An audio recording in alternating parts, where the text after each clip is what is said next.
Défense du consommateur, traitement par actif d'hydrogène à titre préventif sur une Peugeot 5008 équipée du DV6 première génération. Toujours avec le leader moteur clean, traitement d'une demi-heure parce qu'il s'agit de respecter la préconisation constructeur pour un traitement efficace. Et surtout, traitement toujours sur un moteur chaud, très important.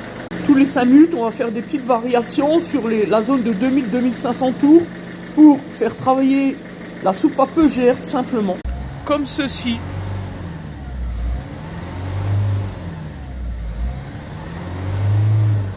Encore une fois du bricolage, regardez ici, les disques qui sont hors cote, alors que les plaquettes ont été remplacées, confirmées par le client il y a 5 minutes.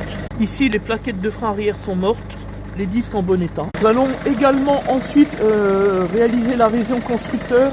Et puis enfin, vérifier une anomalie au niveau des trains roulants, un bruit, un claquement, bref, au roulage.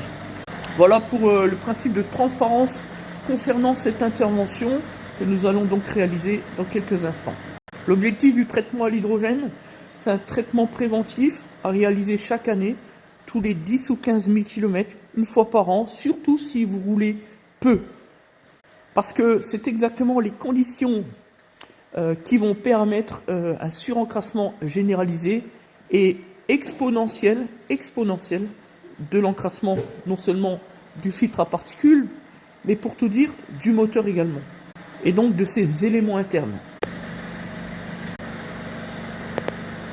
Pour rappel, c'est dans 2 jours, jeudi 23, vous allez pouvoir obtenir le lien qu'on va rediriger sur la chaîne YouTube et sur nos réseaux, dont Facebook, le lien de redirection pour la vidéo Raconte ta boîte que nous avons donc tournée en interview à Paris, Boulogne-Billancourt, c'était la semaine dernière, rappelez-vous.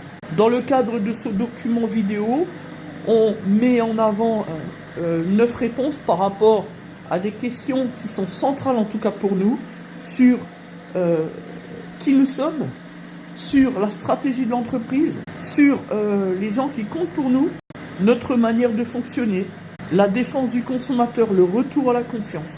Et surtout, ce qu'il ne faut pas être quand on est un entrepreneur. Bien entendu, on parle de ce qui ne va pas dans le secteur automobile, le contexte de la fraude et de l'escroquerie, je vous en dis pas plus. Un très beau reportage, croyez-moi. Merci de nous faire confiance et de nous suivre. Et enfin, on enchaîne les interviews puisque là, on a été invité par La Tribune Business au fin d'une interview donc sur Paris, donc dans leurs locaux, qui se déroulera normalement le 11 mars.